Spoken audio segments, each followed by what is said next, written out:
The Joint Statement on Violence and Behavior in the Workplace is a document created by the national parties, by the Postal Service, and interestingly, by the NALC.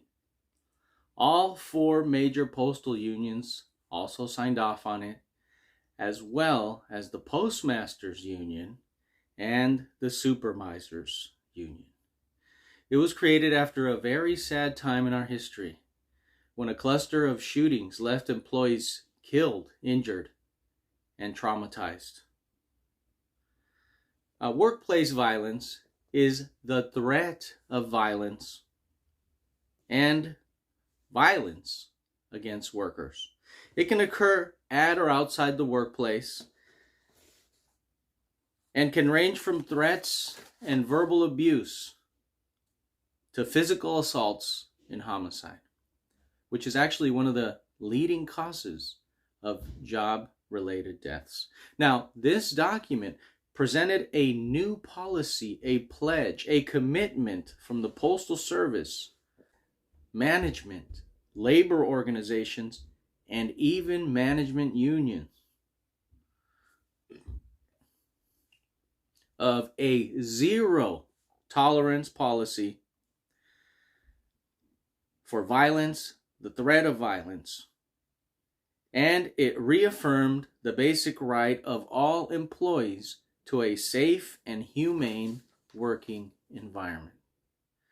It was acknowledged that in many stations and units there was an unacceptable level of stress, and that there is no excuse and will be no tolerance of violence or any threats of violence by anyone at any level of the Postal Service, and that there is no excuse for and will be no tolerance of harassment, intimidation, threats, or bullying by anyone. Quoting from the joint statement, it says, "Making the numbers is not an excuse for the abuse of anyone. And also, those who do not treat others with dignity and respect will not be rewarded or promoted. Those whose unacceptable behavior continues will be removed from their positions." Finally, it closed with a flourish, stating, "Let there be no mistake that we mean what we say, and we will enforce our commitment to a workplace where dignity, respect, and fairness are basic human rights, and where those who do not respect those rights will not be tolerated." Unfortunately, that commitment didn't last too long.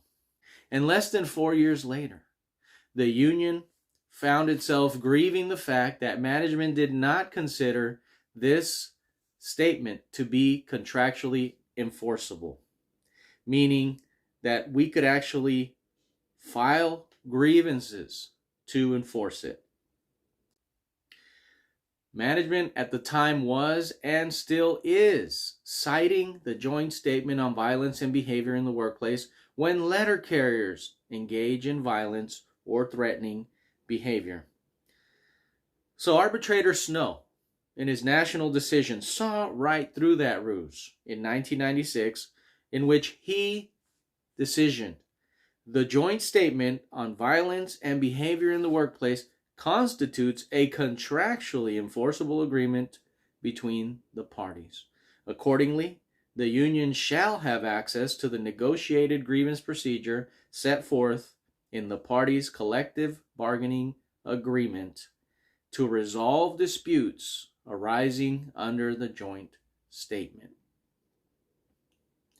Meaning, we can, we will, and we must file grievances to enforce the language in the Joint Statement on Violence and Behavior in the Workplace against those abusive, despotic, dictator-like management officials. Now that is empowering. The beautiful part is that the Joint Statement itself contains the appropriate remedy that was agreed to by all the national parties. Remember, even the postmaster and the National Association of Postal Supervisors Union, wherein it states, those who do not treat others with dignity and respect will not be rewarded or promoted. Those whose unacceptable behavior continues will be removed from their positions. So you're not asking for anything new under the sun.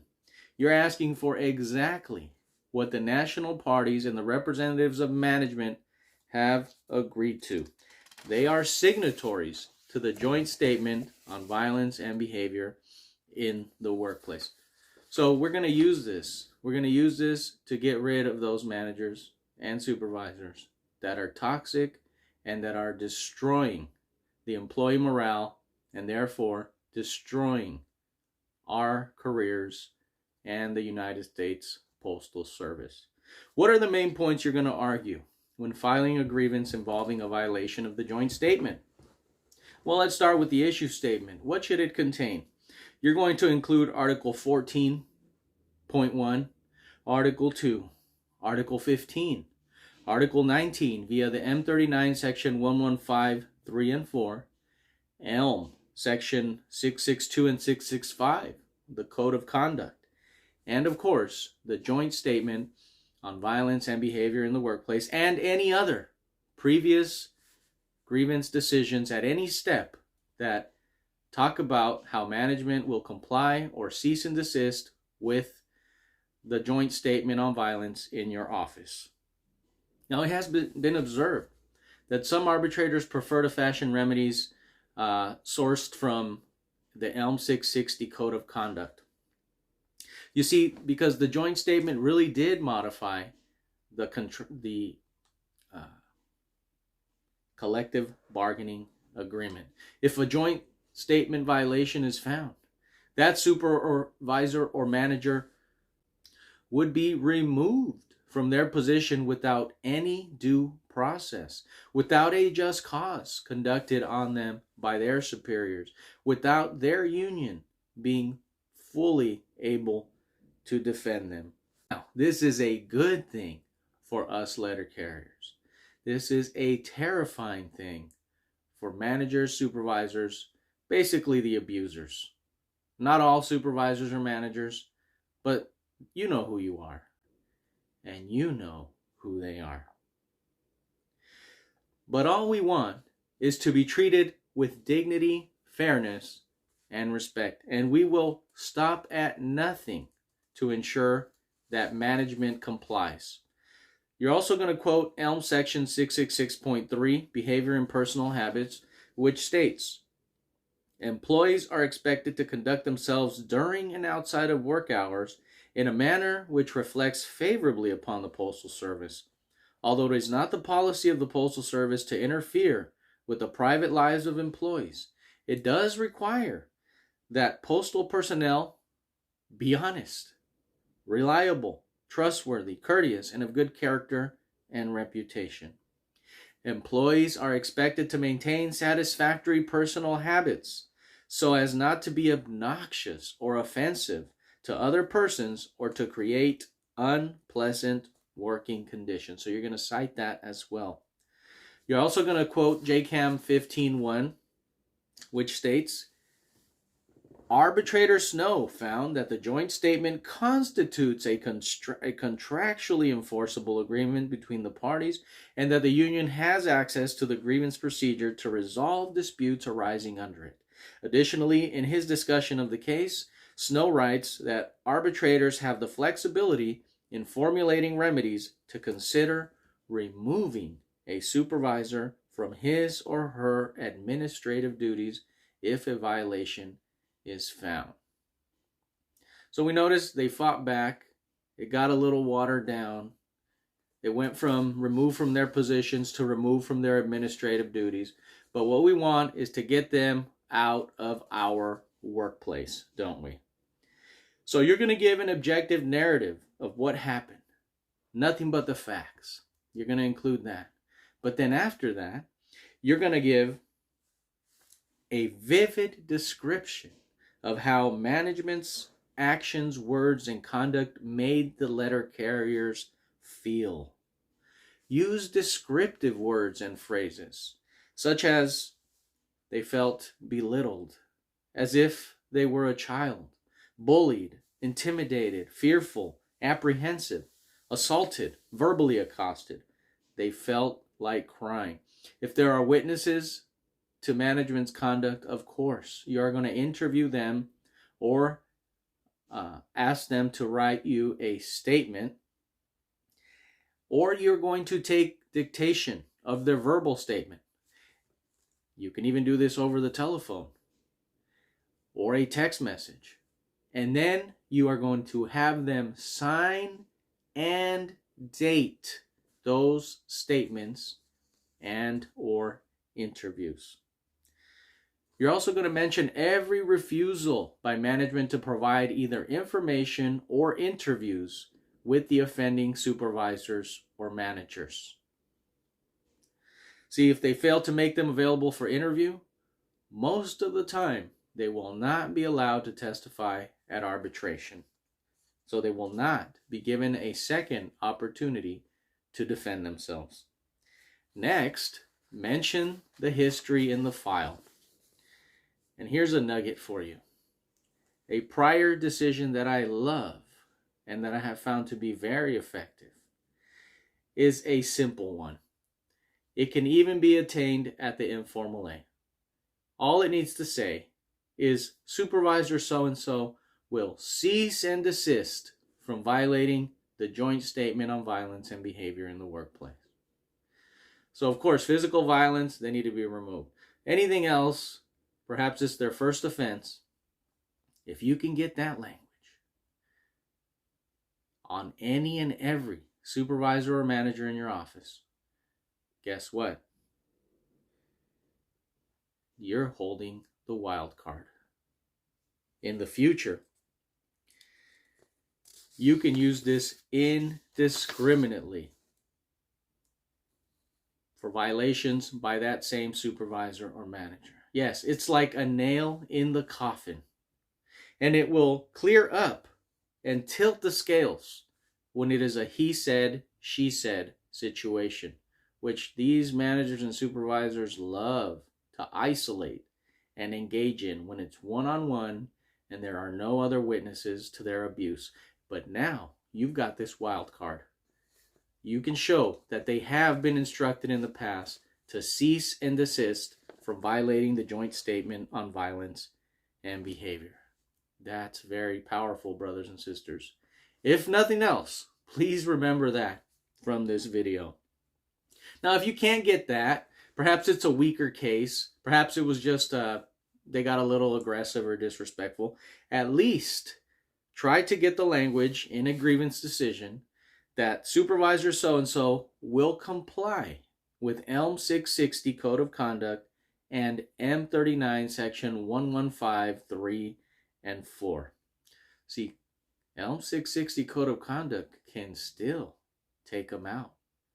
Their superiors do not like a supervisor that has been found, especially by an arbitrator, in violation of the ELM 660 Code of Conduct. And management uses this language all the time in disciplinary actions, and it surely does cut both ways.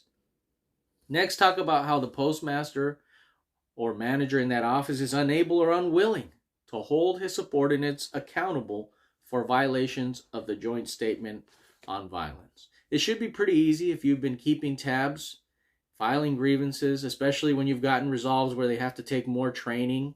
Yes, unfortunately, that's one of the weakest resolutions we get. A supervisor gets abusive, yells, and disrespects. They just need more training. Well, that more training, they don't always get it within the 7 or 14 days. So you're going to file an additional grievance on that. You're going to get language that says management will comply with this decision about how their supervisor had to get more training for their abusive behavior. And now you've got a prior for that postmaster failing to hold his subordinates accountable when they are found in violation of the joint statement on violence or treating others with a lack of dignity and respect. Something else that's very important, and I'm going to quote here out of the Director of Safety and Health, Manny Peralta's article in the January 2014 Postal Record, quote, "If any portion of the joint statement was violated by the behavior that we are objecting to, you need to identify which section was in fact violated and what behavior was in violation. For example, if you are handling a grievance that involves a lack of dignity and respect, you would want to address the clauses of the joint statement that reflect this. We also affirm that every employee at every level of the Postal Service should be treated at all times with dignity, respect, and fairness. Similarly, you might be handling a grievance that involves harassment, intimidation, or threats, and you would address that clause. There is no excuse for and will be no tolerance of harassment, intimidation, threats, or bullying by anyone." Now, a phrase I like to use in my contentions is the following: there is no handbook or manual that lists displays of anger, yelling, or threats to employees as a form of managing and or maintaining the efficiency. See, many times, of course, they blame it on the carrier. The carrier wasn't doing what they were supposed to do. That's why the supervisor yelled in their face and cussed them out. No, unacceptable. You're going to quote arbitrator Bernice Fields and Claude Ames and many others, which have opined that the appropriate remedy is a written apology, cease and desist orders issued to the offending manager, a compensatory remedy, and to remove a supervisor from supervising letter carriers and his or her administrative duties. You're going to put a reminder in there that the B team or an arbitrator does have the authority to remove a supervisor from his or her position. And you're going to quote the following contention as well: any kind of abusive behavior threatens the safety and health of the carriers involved. Carriers who are threatened in any way can become impaired and unable to perform their duties safely. Thus, situations involving abuse and intimidation place such carriers at risk. And you're going to quote, the lack of treatment with dignity and respect of one another is a precedent to physical violence, and the absence of an atmosphere of mutual respect and fairness constitutes a serious and consequential deficiency. Now that's quoted straight out of an arbitration decision. Another great one. You're going to quote Article 14.2, which states, it is management's responsibility to provide safe working conditions. It is the union's responsibility to cooperate and assist management in its efforts to fulfill this responsibility. The employer and the union insist on the observance of safe rules and safe procedures by employees and insist on correction of unsafe conditions. Mechanization, vehicles, and vehicle equipment and the workplace must be maintained in a safe and sanitary condition, including adequate occupational health and environmental conditions. The employer shall make available at each installation forms to be used by employees in reporting such unsafe and unhealthful conditions. And we're talking about the PS Form 1767 here, which should be in a conspicuous place in your workplace where any employee can grab one at any time and even submit one anonymously. And we want to do this as well for violations of the joint statement, for situations which place an employee's safety, as we've heard, in jeopardy by abusive treatment by the supervisor. See, management has to respond to these by the end of the day. And it's excellent additional evidence that they have been put on notice in writing, because if it's not in writing, it didn't happen.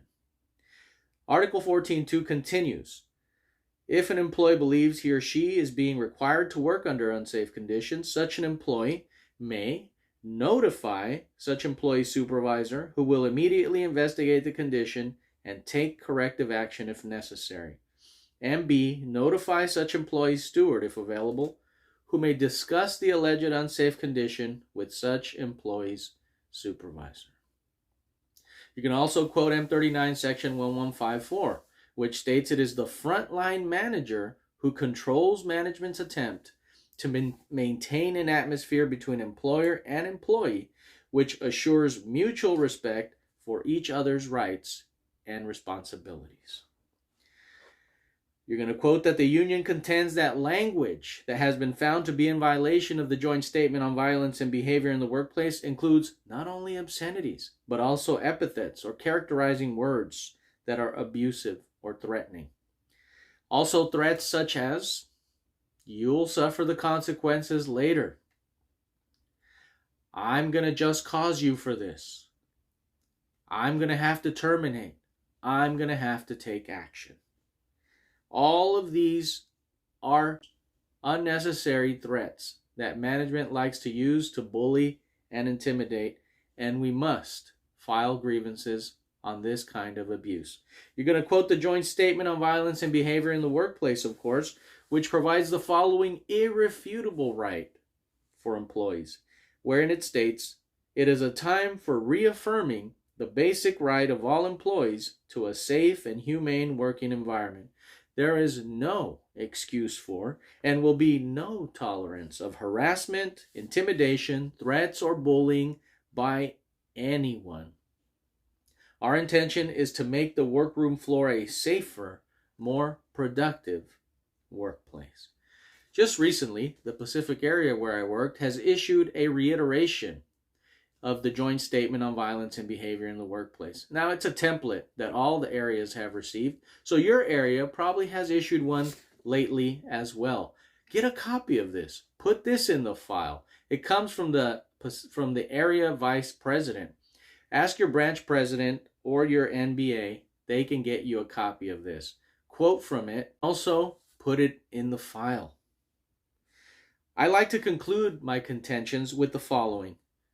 We simply cannot tolerate an employee with supervision responsibility that continually engages in reckless conduct, disregarding employee safety, health, and well-being. Statistically, workplace violence is underreported. Don't become another statistic, brothers and sisters. Violence is not the answer to our problems. Not with management, not with our customers, not with each other. Now, with the robberies affecting letter carriers lately, it seems the national parties need to get on that and draft another type of joint statement when there's violence and crime against letter carriers. Hopefully, they will mean what they say. Until next time, brothers and sisters, don't let them get away with anything. Not yelling at you, not bullying you, not calling you names, not getting into your personal space, not continuing to harass you, not allowing them to treat us with the lack of dignity and respect. Until next time, please subscribe to my YouTube channel, NALC Steward Academy.